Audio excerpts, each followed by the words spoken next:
morning. When I started with this sermon, trying to figure out what I was going to talk about today, I had something completely different all planned out. And Eden came to visit me.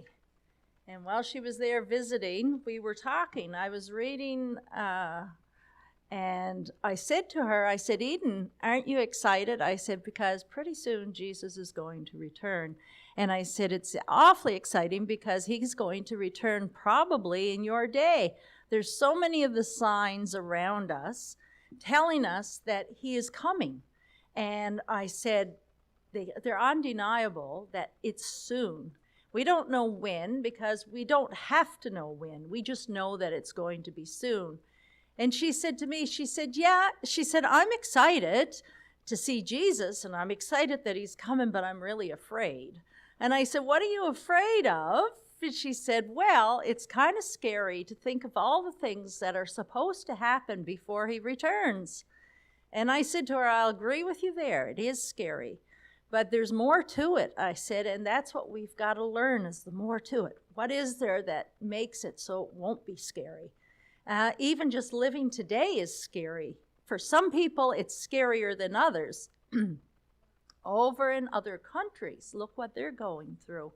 It's got to be very, very scary. But knowing Jesus makes the difference. At this time, we'll bow our heads before we begin. Our Father in heaven, I want to thank you for the opportunity to speak about your love and about your goodness. Please give me the right words and a clear mind as I talk today, and help the children, Lord, more than anything, to understand the words that I'm saying. I pray this in your name, amen. The story we're talking about today is about three main characters, Maha, Jehu, and Lucian. Now, Maha was a king in this country. He had many servants and people around him that did everything that he wanted. He had like literally the wealth that you would not understand. Cars, houses, boats, yachts, you just name it, jets. He had it all. And he had one son. And he was very proud of this one son. And they spent a lot of time doing a lot of things together and going a lot of places together. Now, Maha had rules that he ran his country by. And he expected everybody in that country to follow those rules. Because those rules, like the laws of this land, well, I shouldn't say they weren't rules. They were laws. It was a law that he ran his country by. The same as the law of this land. If we do wrong, what happens to us? We get thrown into prison, or we have to pay the consequences. Anyway, Maha had these laws in his country as well, and everybody knew them, and the little country was a very prosperous place, and very nice, beautiful, like beaches and sand, and you name it. It had the most beautiful orchards and vineyards and different places. And they were happy there. The whole people, all the whole country seemed to be happy in living in this country. Anyway, Jehu had a friend, Lucian, and they spent a lot of time together. They had known each other since who knows when. It just seemed like they've gone back forever, like there was never ever a beginning there. But they spent a lot of time doing a lot of things together, and I'm sure doing things that young fellas like to do, out fishing and going around playing games and different things. And then it became time when Jehu was getting older, and so Maha decided that he was going to include him in some of his plans that he had for the country. And so they began to plan some of the things that they were going to do.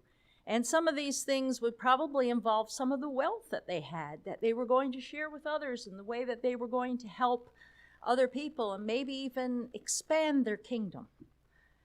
But as Lucian stood by, while he saw Jehu go in with Maha, he got these strange feelings that he didn't really like.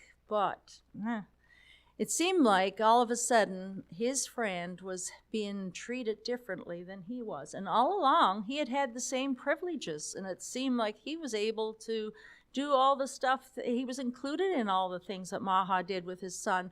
But now all of a sudden, he was not being included, and he did not like it, and he became jealous. And first of all, it was just a little bit. And he would go and walk off in a sulk, out with all his other friends, different friends and stuff out around, and he would start to tell them, you know what, today I was over at Maha's house with Jehu, and you know, they started to talk about something, and Maha took him in the other room, and I wasn't included, and I was left all alone, and I saw them in there, but he said, I don't know what they were talking about, but it looked awfully important, and you know, and he started to put little things out there that kind of undermined the king and the things that he was planning for the kingdom. He started talking to these the people of the kingdom more like, you know, he's got a lot of money and he's got a lot of things, and it seems like all those things and all that money, he's doing stuff that he likes to do with it. And what's he doing for you? Have you had him come and see you lately? It seems like, I don't know if he's the same. And, you know, I think he wants the power for himself. And, well, he is the king, they said. Of course he has the power. He's never done anything wrong to us. We've always had everything we've always wanted. He's provided very well for our kingdom. And we're so excited that he is our king, because there's a lot of other countries that aren't doing so well. But Lucian just kept putting these thoughts in people's minds. And then pretty soon, it was almost like some of them were kind of believing him, and they were kind of leaning to the same kind of thoughts that he was talking about. And it became that there seemed to be like a little bit of dissension there. Well, it came to Maha's attention that this was going on, and he called Lucian in, and he said, I need to talk with you for a moment. He said, you know, the path that you're going down isn't the right path, because, you know, I'm not the person you're making me out to be. I'm trying to do the best for this kingdom, and the best is me. These laws that I've put there are not to stop people from having fun. They're not to take away from people. They're to give more to people, more freedom, more everything that comes with freedom. And Lucian kind of shrugged it off. He didn't want to hear. How many times have you talked to your child about something you don't want them to do? Like yesterday, Isaac was racing down the road in his Jeep, going full out fast, and his dad was saying, stop, stop, because he was afraid he was going to get hurt because he was going too fast. And he thought he was having so much fun, he wasn't going to stop. So I tried to grab it, and it just spun him around, and he went the opposite direction. But he didn't slow down any. But you know what? There's a reason why you say stop. There's a reason why you say slow down. And this is what Maha was trying to tell Lucian, and Lucian was not listening. And he continued on talking the way he talked, until one day Maha called him in again and said, it's time for you to leave this country, because you're causing so much chaos that my law is being undermined, and it's going to cause a lot of problems for my subjects. And so I need you and anybody that feels the way you do to leave. And so he extradited him. He got him out of the country. And Lucian had to go live elsewhere, along with the people that had disobeyed. Well, what do you think this did? It just created more and more jealousy, until every time Lucian had the opportunity, when he met somebody that was connected to Maha's kingdom, guess what he would do? He would cause them all kinds of grief. He would try to get people to believe that they were thieves, murderers, that they were people that weren't reliable. And so he did everything he could to cause trouble for those people. And even some of them he caused to be put into prison. And some of them he caused to be put to death because he had them condemned in the wrong way. Now, let's go on to the stories that we're going to look at in the Bible. First of all, and we're going to quickly run down through some of these people because you know the stories, so we're just going to quickly recap. Noah and his family. Noah was crazy. He built a big boat, so big that there wasn't enough water anywhere to float it on. But he did it why? Because God asked him to. Everybody ridiculed, everybody made fun of him until the day, 120 years later. Now, would your faith grow weak in 120 years? Preaching that there was going to be a flood, building this big boat and having everybody making fun of you? It'd be enough to make me want to give up. But he preached for 120 years until the day the animals came out of the woods. They came out in droves, 2 by 2 or in 7s. And they just came thundering out of the woods from everywhere and just flocked towards the ark. Nobody was there driving them that anyone could see. And they just went into the ark. And then Moses made his last call. I'm sure there were many people there after seeing that thought maybe I should go in. They were thinking, yeah, maybe I should. But they were looking around at the people that were laughing and jeering. And they said, no, not today. And so Noah went in, and the door was closed, never to be opened again. Now, they were in there 7 days, 7 days, waiting for it to rain, and nothing happened. What would you think? You're there waiting and waiting. I thought as soon as the ark door would close, it would start. Nothing happened. People were outside making fun. And first of all, they didn't, because they were kind of scared. The ark door closed all on its own. The animals went in. Noah's in there. Now what? And they were afraid. But then once it stopped, 3, 4, 5, 6 days in, they decided, nothing's happening here. That was just all, some kind of sorcery or whatever.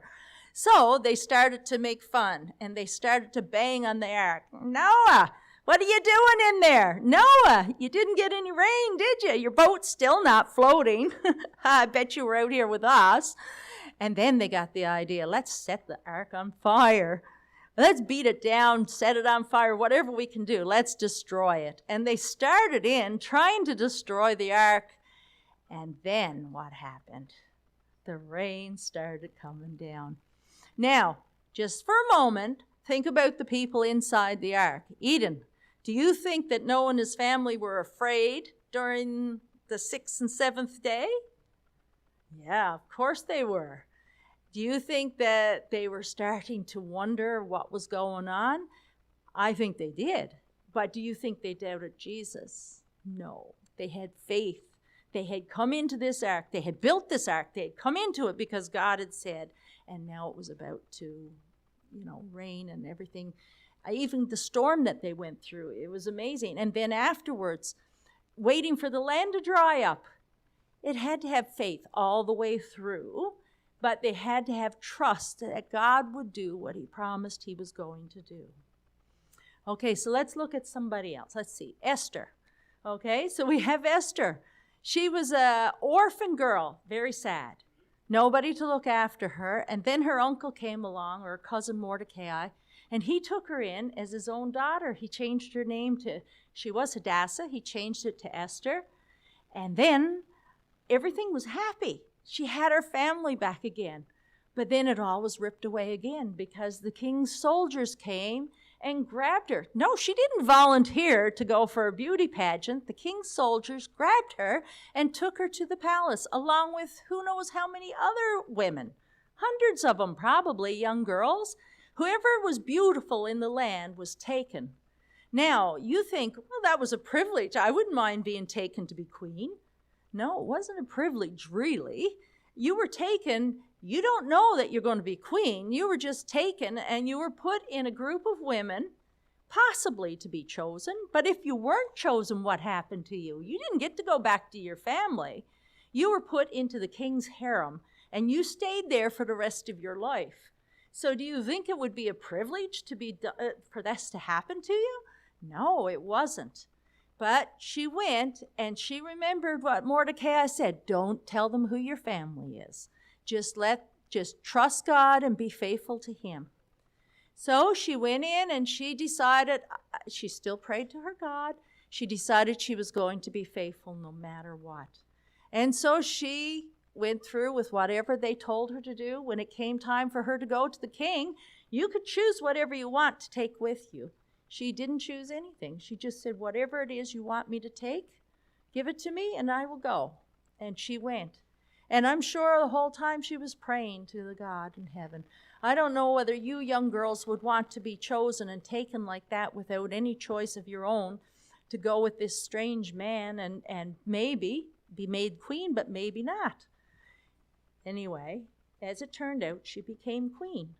Lovely, you say. There. It's like Christians, like there's an up and down. All the people in the Bible have ups and downs in their life. Just take note of that. Like family dying, new family.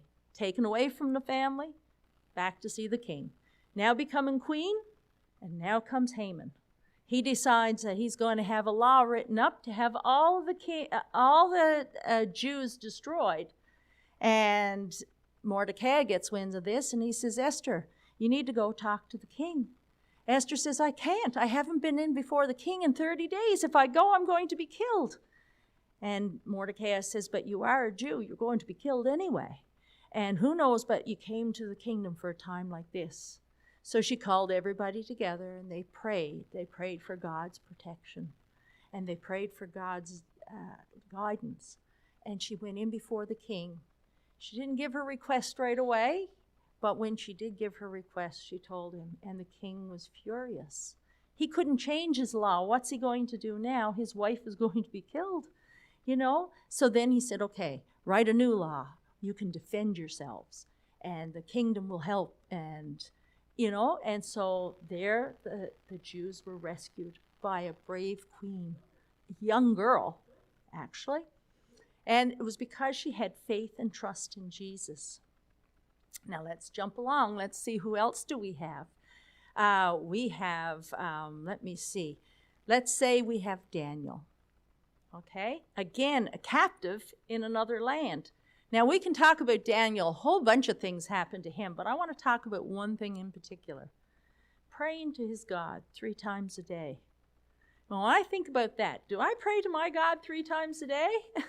Sometimes I do, and sometimes I don't.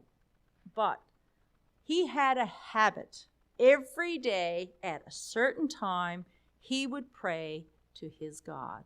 He was a captive in another land. He was like, there's many things that happened to him that we're not going into today. But he knew there were people out trying to find the flaws that he had. And so he knew that he would likely be punished. The punishment was to be thrown into the lion's den. Scary? Anybody agree? Would that be scary? I certainly think it would be. Anyway, he decided it didn't matter. He was still going to be faithful to the God that he believed in. So therefore, he knelt and he prayed. He could have prayed still. He could have closed the window. But his habit was to open his window so everybody would see, so that he would be a witness in this foreign land, and that he would be a witness of who God was. If he had closed the windows, what kind of a witness would he have been? His habit had been all along, and he was an old man, to open the windows. So he remained with the windows open, and he prayed to the God of heaven. And sure enough, the doors burst open. In came the king's guard, and down went Daniel into the lion's den. But when he hit bottom, guess what? There's just pussycats all around him. That's what it seemed like. Now, that would have been a nice evening, spending time with this gigantic beasts, and yet knowing that the angels were amongst them as well. And I would not doubt, but that Daniel had an angel that could talk to him during that time, and they had a lovely conversation.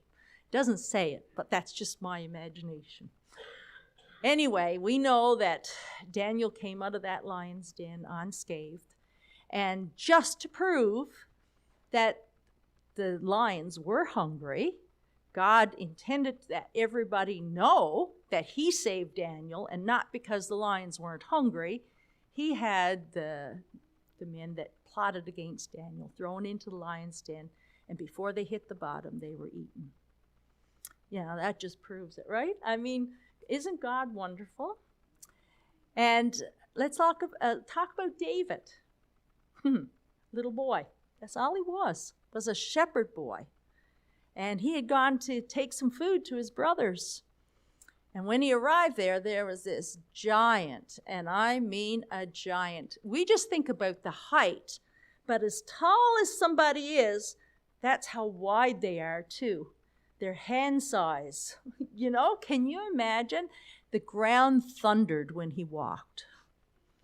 And he was coming out, and he was making fun of the children of Israel. He was poking fun at their God. If your God is strong enough, he said, if, David said, his blood was boiling, if my God is strong enough, he said, of course my God is strong enough. I'm going to show that man. And he wanted to go right then. But there were people that stopped him and held him back. You can't go. You're just a little boy. He'll kill you. He'll cut you, and he'll kill us afterwards, because then the war is on. No, he had to go. You can't talk about my God like that. Now, how many times has somebody made fun of your God and you haven't stood up for it? I think about that with me. And I think of David and how he was willing to stand against a giant regardless. Anyway, ends up David goes.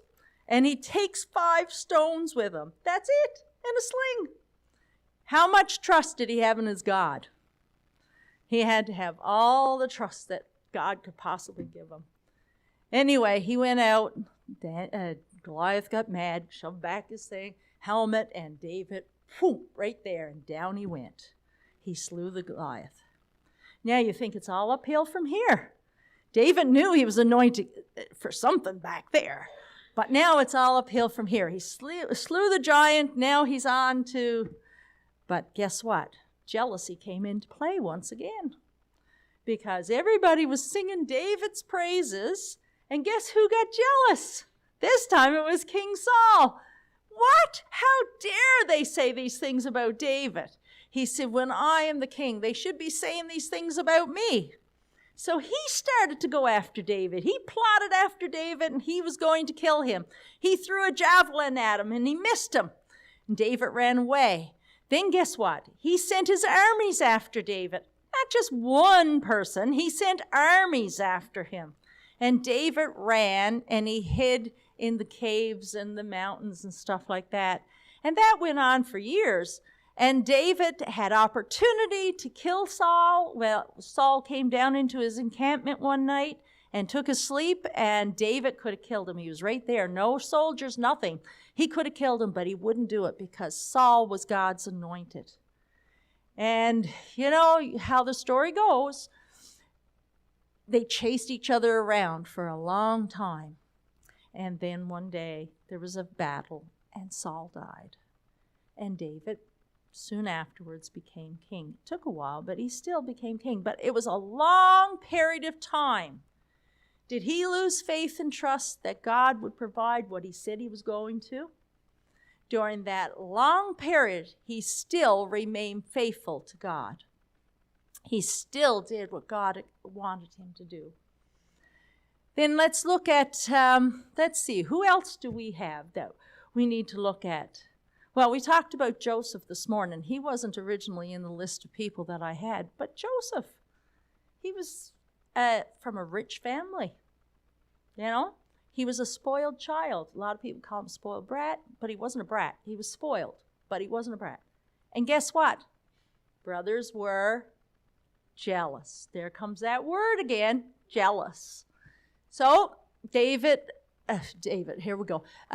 Joseph goes off to take food to his brothers. Once again, shepherd boy bringing food. He brings food to his brothers, and they see him coming, and they start plotting. We got to get rid of this guy. He's causing us too much trouble. The father is going to give everything to him, and we're going to be left with nothing. He's going to be bossing us around for the rest of his life. I know, we'll just kill him. Then one of the brothers said, no, we can't kill him. Let's just put him in a pit. And secretly, he was thinking, I'll take him out later. I really will, and I'll send him home to Dad. But there's going to be a lot of trouble from this. So they put him in the pit, and the older brother went off and did something else. And meanwhile, the other brothers were there. They saw a caravan coming, and they said, perfect opportunity. We can't kill him. We'll sell him. Make some money. So they sold him as a slave to Egypt. Now, like I was talking to Isaac, I believe it was one time, the people that were slaves in Egypt, they were as good as dead within 2 years. They worked them that hard, and they treated them that bad that they didn't last very long as a slave in Egypt. They had a very bad reputation because all those pyramids and everything that were built by slaves. Anyway, Joseph went down there, and on the way, he was scared. And I mean really scared, because he knew where he was going, but he didn't know who he was going to be sold to. He didn't know what was going to happen to him. And so his heart was beating. And then he decided, you know what? I can't do anything about it. So he just bowed his head and he said, God, please look after me. Please help me to be a witness for you into this land that I'm going, and look after me. And you know what? He felt better. When he got to Egypt, we know what happened. He was sold to Potiphar. Good move. He got a good job in Potiphar's place. Well, this isn't going to be so bad after all. But like everything else, when it comes to the devil, when things start going good for you, he's got to put something else there to mix it up, doesn't he? And so along comes Potiphar's wife, and we know what happened from there. Joseph got thrown into prison because he wouldn't be unfaithful to his servant and to God. So he was in prison for 2 years. Another place where you could be pretty miserable. But instead, he went around doing his work as usual and trusting God as usual and not worrying about what life would bring. Instead, he just worried about whether or not he was being faithful to the one he loved. And then he got called out of the prison and brought to the palace. And because he had certain information that God had given to him, he was now made second to the king. Pretty good, isn't it? But the biggest thing was along come his brothers a few years later when there's a famine. Now, I can just picture that, and I would love to be Joseph at that time and have the opportunity to do whatever I wanted to those guys. Now, Joseph did have a bit of fun with it, but he didn't do anything that was wrong in the eyes of, he still treated his brothers with respect. And even though they had done such a dreadful thing to him, and when he finally revealed himself to the brothers were terrified because they thought now this is his opportunity for revenge. But did Joseph give revenge? Not the way we would. Well, maybe not. Maybe you guys would do different than I would, maybe. I don't know. But anyway, he treated them the way that he would have treated his brothers. Now, what was the purpose of the story I told first of all? The purpose of that was so that the young people could relate it to themselves. We all know who Maha was. That would be God. Jehu would be Jesus, and Lucian would be Lucifer or Satan. We all know the story of heaven and how sin began and how he was kicked out. How Satan and the angels, a third of the angels, were kicked out of heaven. Now, were they kicked out unfairly? A lot of people say, why didn't God just kill them? Why didn't he just wipe them out? He knew all this was coming. He knew that this earth would be plagued by this person. If he had done that, we would have been going around terrified, and we would have only served God out of fear. Instead, God decided to put him in another country, to bring him down here. Well, that wasn't very fair. You know what? There were other places that Satan could tempt as well. But this was the place, planet Earth, that decided to follow him. And that's what got us into the bind that we're in. Now, a lot of us are sitting here saying, if I had been Adam and Eve, I would never have touched the fruit. Is that true? Probably not, because how many of you can stand up and say you're sinless? That there's nothing that you're doing right now or have ever done that has caused God grief and sadness. We all have. And that's because of sin. And once sin starts, it's a plague. It does not stop. We talked about the Dark Ages. It was a time when the Bible was taken from people. It wasn't written in their own language, and it wasn't meant for them to read. And so they knew nothing of God. They knew nothing of his love, nothing of his promises, nothing about heaven, nothing about what we can expect for the future. It was all there, but they knew nothing about it. And then when a person has nothing to live for, when they have no hope, and that everything is hopeless around them, and they're just living in this world with all the bad things that happen, how bad is that? That's how it was during those times. And then someone came along with a little bit of the truth about the Bible. It might have been just a piece of paper like this with a few Bible scriptures written on it. Wasn't much. It was hidden safely away so that they wouldn't be detected by the ones that were looking for heretics. And they would give that little piece of paper, and that would give that person enough faith to continue on and to know that there is a God, and they wanted to know more. And then a little piece of more paper came, or maybe there was somebody that told them a little bit more about God. Because you see, when I say the Dark Ages, it was truly dark because nobody knew about God. There was nothing about God that was like today. There were churches, but they were going more on formalism. They weren't going on the Word of God. And so when people found out that there was a Savior that had died for them, he had given his life so that they could have salvation, and that when they died, it wasn't the end. They had hope of eternal salvation. They had hope of going to heaven. They had hope of a place where there was peace and there was happiness. A lot of these people were poor. A lot of these people had nothing to live for. Some of them had lost family members in unfair trials. A lot of them had lost every bit of hope that there was to have. Have you ever felt, I don't know that any of us have ever felt hopeless, but I guess if we were to talk to some of the people in Ukraine today, there would be some of them that feel very hopeless right now with what's going on in their country, and that they wonder, will it ever end? Is there ever going to be a way out? And this is what was going on during this time. There was a lot of unfair things being done, and there was a lot of poverty and a lot of just violence. And these people were just so happy to have something to live for. And you know what? Some of these people decided that this love for Jesus and this newfound faith, even though it was just a little bit compared to what we have the whole Bible that we can read anytime we want. They didn't have that. They just had this little bit here and there that they were able to get their hands on, or something somebody would tell them. And they found that that was enough. They were willing to lay down their life, if necessary, in order to achieve that kingdom that we're talking about. And a lot of them, like, you can read it. It's in history. A lot of them were burned at the stake, maybe fed to the wild animals. Stoned and imprisoned and tortured.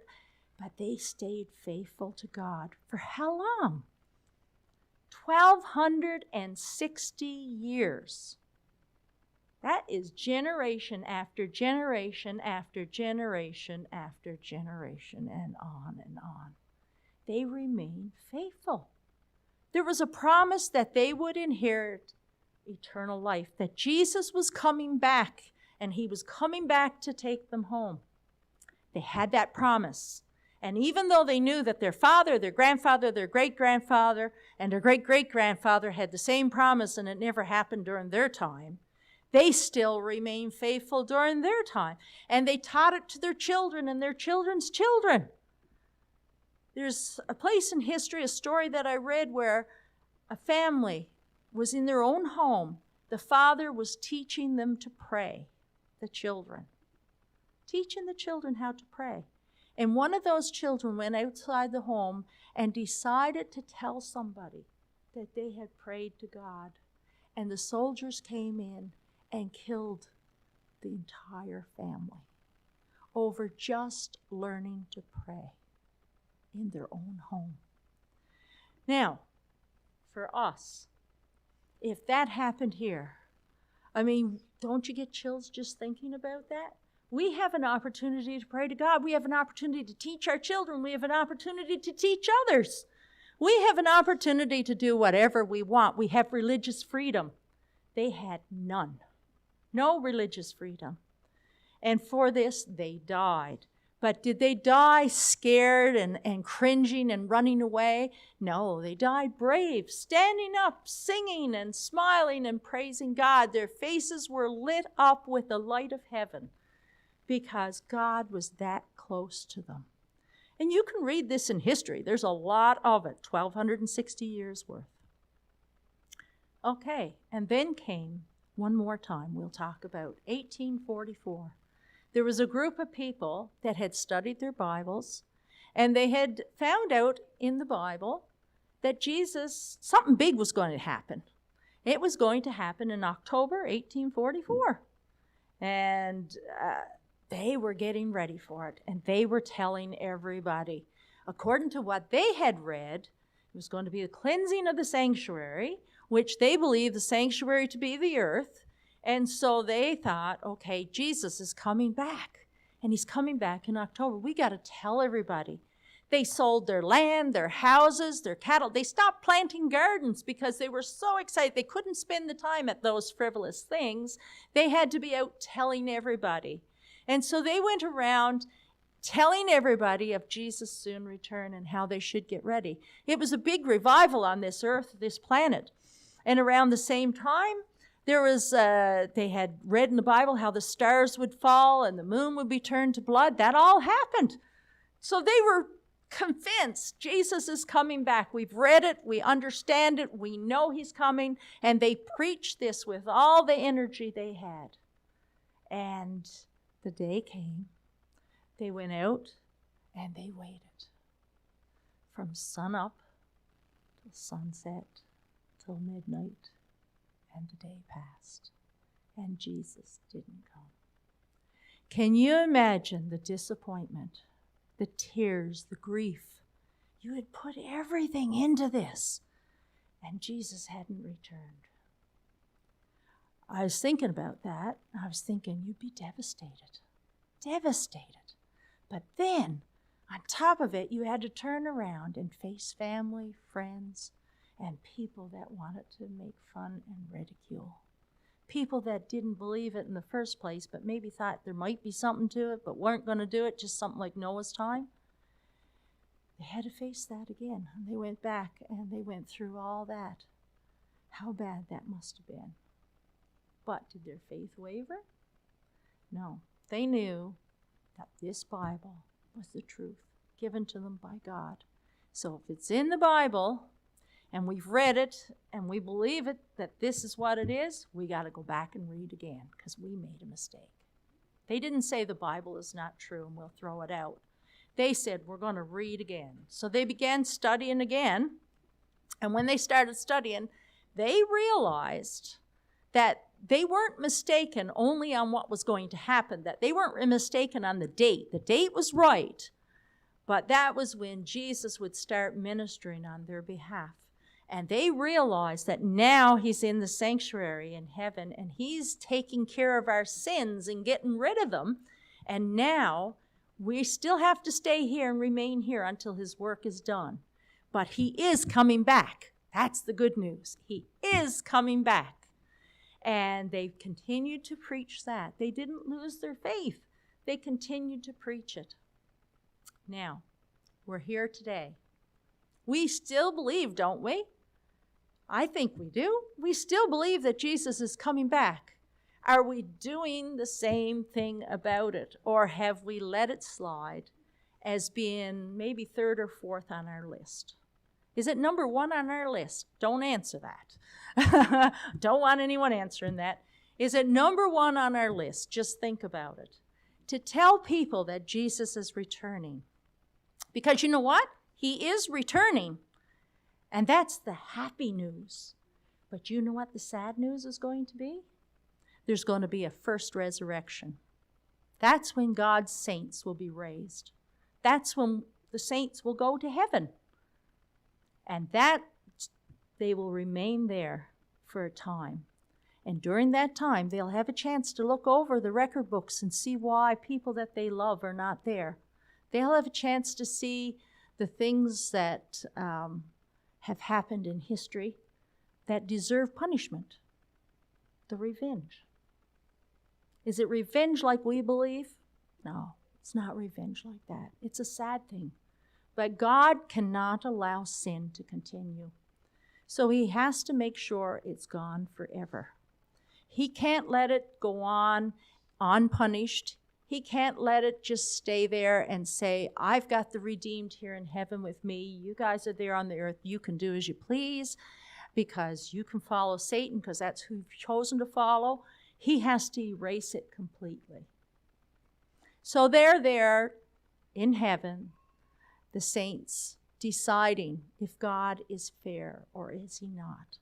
And that's the time that he's allotted for them to look through the books, for him to explain, for them to see in full color the things that have happened through the years. And then he comes again. That's when he will raise those to life that didn't accept him. There will be multitudes and multitudes and multitudes. You will never, ever believe how many people, as many people have lived on this earth that haven't been faithful to God, will be raised at that time. And in those multitudes will be people like Hitler. There will be people like Napoleon, who, at his very approach, cities trembled because they knew what kind of a man he was.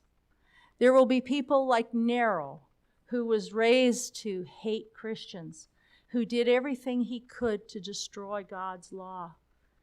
He even was one that took and impaled Christians down the sidewalk to light the way for his parties that he had and lit them on fire. And that was what made him happy, doing things like that. Evil in its fullest. Hitler, look at the concentration camps that he filled up with innocent people, children, mothers, fathers, grandparents, and the things that he did. You all know. I mean, can God allow that to continue? A lot of us will ask the question, why hasn't he stamped it out long ago? He hasn't because he's still waiting. He's waiting for those of you who have not yet decided. And you might say, well, I'm sitting here in church today. I've decided. Have you? Have you really decided that you're going to follow Jesus no matter what? Ask yourself that question. It's an important question, and you need to settle it. It's not between you and me. It's between you and God. You need to settle it. Am I going to stand true to him no matter what? Think of what he's done for you. Anyway, let's get back to the second coming. All these countless people are raised from the dead. Satan is still Satan. He still has his angels. And he's still trying to win the controversy, the great fight between him and the Son of God. And so he still wants to fight this fight. He knows his end is near because he knows he's not going to win, but he's going to try. And so he rallies everybody together and he says, we can still do it. Let's take this city, because by this time the New Jerusalem, or heaven, the city has come down, the New Jerusalem out of heaven, and has landed on this earth. And it's clear, and you can see through it, and you can see inside, and you see how beautiful it is. And people see what they've missed out on, and they look at it and they wonder what could have been if they had been in there. And they see the people they love inside, and they wonder, what could it have been if I had been there? But the people inside are looking out, and they're seeing people that they wish was on the inside. People, what would it have been if I had told them about Jesus? If I had worked a little bit harder, maybe they would have seen what I believe. And then God appears on his holy throne. Revelation talks about it. His throne is lifted up high above everybody. So the wicked can see him, so the righteous can see him. And he's lifted up on this great white throne. And behind is a panoramic view of the crucifixion. And you can see Adam and Eve and the first fall in the Garden of Eden. You can see how Jesus, what he went through in order to purchase their salvation. The night in the Garden of Gethsemane, the beatings that ripped the skin from his back, hanging on that cross, terrible agony, the sword through the side. Think about Mary in this one too. Before when Jesus was born, she was so happy. She had the Messiah. Her heart was torn out of her at the cross. But again, when Jesus was raised from the dead and he said, I'm coming back. I'm going to my Father now, but I'm coming back for you. That meant Mary too. How her heart must have thrilled. But again, ups and downs, ups and downs. But after this scene, will there be any more down? One more thing. Sin has to be separated forever. And that's when the wicked will be destroyed forever. And then the earth will be made new, and God's people will reign in perfect peace and happiness. Now, I leave you with that picture, and I want each of you to consider carefully, when that throne is lifted high above the earth, what side are you going to be on? Are you going to be happy that you've made the decisions that you've made in life? And I don't care. You can be in the kingdom. Are you going to be happy with the decisions you made in life? Are there others that you wish were there with you? Are there others that, if you had just done something different, maybe they would know? Just think about that. Think about what Jesus did for you. Anything we do for him, I don't think it's too much. And as far as being afraid when these things happen, we don't have to worry about that. Jesus tells us, don't worry. I will provide your bread and water. He doesn't say, I'm going to cook you a feast. He said, I will provide your bread and water. He will protect us. Now, does that mean that Christians won't die? Dark Ages Christians died. They won't die if there's no need for it. But if there is a need, maybe somebody else can be brought to him. Maybe there will be a few. There will be a few that will lose their lives in order to be able to spread the word to others, in order to be able to show them how important it is. And if we're alive during that time, let's hope that no matter what comes our way, we can still remain faithful because we have faith and trust in the one who lived and died for us and who continues to live for us.